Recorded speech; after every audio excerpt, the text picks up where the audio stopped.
What is up, friend and fellow anti-netter? Scott Shepard here, driving to the office on a 10:35 a.m. on a Monday. And you know what I started doing recently it's just really an awesome exercise, is I started listening to the old podcasts of a very prolific and profound, he's an exceptional marketer. And I don't want to name him because I don't want to kind of throw dirt at him and embarrass him.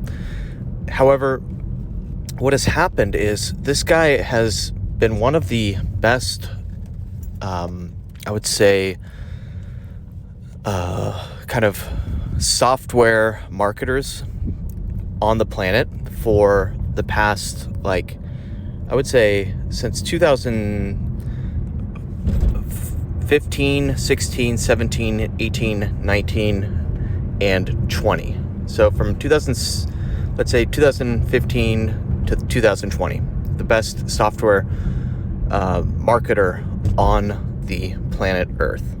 And what has happened recently is he's kind of fallen off, completely. He's gotten completely distracted. He's lost sight of his kind of core audience, and he's just made the biggest strategic blunder I've ever seen. And the strategic blunder is that of just deciding not to develop the core underlying flagship product and instead, focus on a 2.0 version that is completely different and is not even backwards compatible with the previous version. And also a new competitor has stemmed up that is actually on point, listening to their audience way freaking better, and adding all of the features that his, this software entrepreneur marketer's 2.0 version was supposed to add. And they've done it way better. They iterate faster, they produce faster, they've nailed the hardest components of this software to nail. And it's kind of been crazy because all of the diehards, the client success stories, all of the testimonials, and the key figures that this marketing software entrepreneur used to tout, they've all switched to this new platform, this new competitor. And it's kind of sad from afar to watch him, the rug's being kind of pulled out from under him, because he's kind of lost focus and really lost touch, honestly, with reality. He's kind of built this super hypey movement, and in a lot of ways he's very self-aware and very much in touch with reality, and he doesn't have a huge ego, and I'm not saying that, but it's kind of he lost focus, and now a competitor has come and unseated him, and he's starting to slowly but surely realize it. And the strategic decision in his software to switch to this 2.0 version has been a complete blunder. And another thing is what he's done with his podcasts lately. He's messages all over the place. It's lost focus. And his podcast, he starts every podcast with a message, basically a creed of what he's doing, what he's focused on, essentially.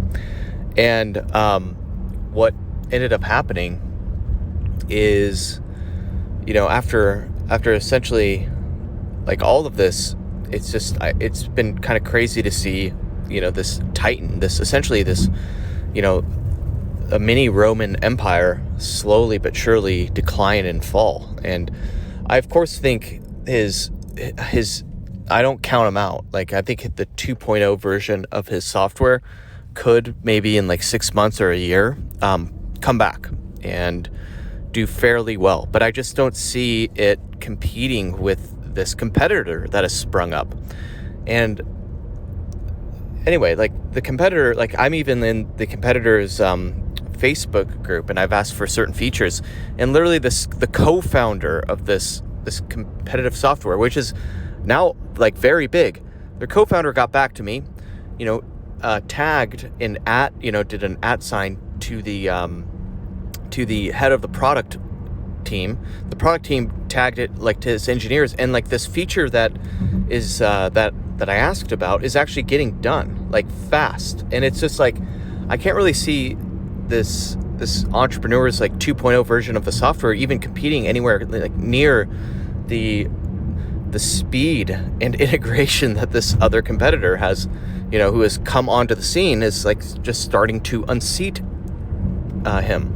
And everyone, like some of the biggest names, like these speakers that this marketer has had at his conferences, have switched over to the competitor, and like now they're the poster child for the competitor.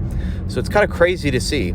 And what I've started to do is I used to really yearn for, and I loved listening to the podcasts of this entrepreneur and this marketer. He was the best in the world. However, he changed up the format, and I don't really even listen to it anymore. And so I was like kind of yearning for some of that knowledge and some of that, belief and wisdom and all of that, on my drives to the office, and something to listen to when I don't want to blast, freaking music. And what I started doing, and I ended up doing, is I found the old version of this guy's podcast that he created from like 2015, 16, and 17, and like a little bit in 2018. I think he actually transitioned out of it in 2017, and then he transitioned to this new podcast platform, and he ran the new podcast platform for a few years. So anyway, what I started to do was I started to listen to his old stuff, like from 2015, 2016, 2017, and this is like during the time when he actually went on a complete rise into and created an absolute movement. And I've like noticed and picked up like a few really fascinating things from listening to the times in which he was actually plugged into his audience and really listening to his people and like kind of on point. And this is important because, I don't know how much this guy, and I talk about in issue number 8 of the Scott Shepherd letter, I talk about, this framework called the VLC framework that keeps you in touch with your core audience and makes sure that you're always on the pulse, and that whenever you're researching anything or creating anything or writing anything, you're going to actually be in sync with the needs, wants, desires, struggles, challenges of your people.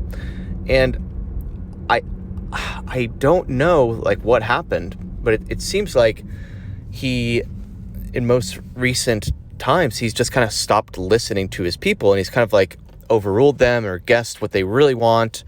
And when I'm listening to his old podcasts from 2015, 2016, 2017, there's also a big messaging change. And the messaging change is that, he used to say like, oh, we're, an underground group of entrepreneurs, marketers, and, we're here to, fight against the VCs, venture capitalist startups. We're here to like bootstrap ourselves to success, all of that. Like it's a core part of his message, and he's super passionate about it.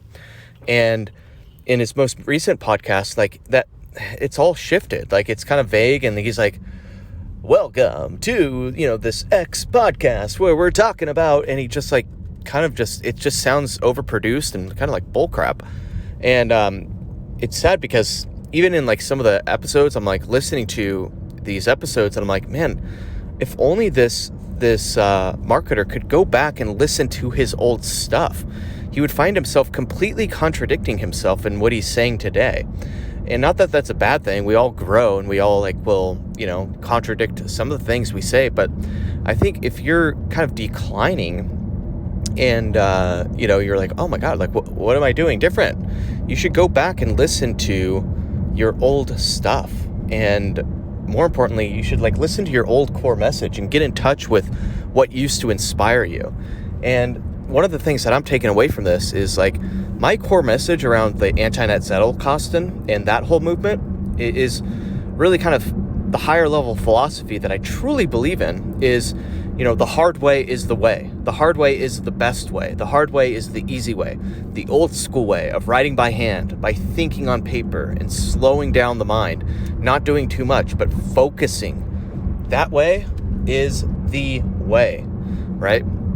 And so, I'm putting kind of the finishing touches right now on my big freaking amazing transformative, my kind of flagship program wherein I take others under my wing and I help them essentially, make a living, writing one thing a month, making a hell of a 6-figure living, writing, creating one thing a month.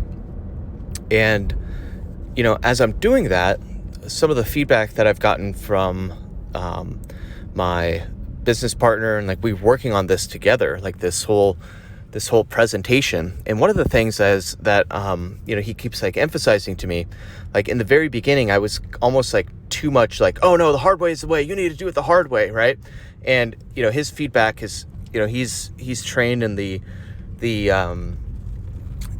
land of, okay, well, we need to make an offer that's actually successful and sexy to the masses.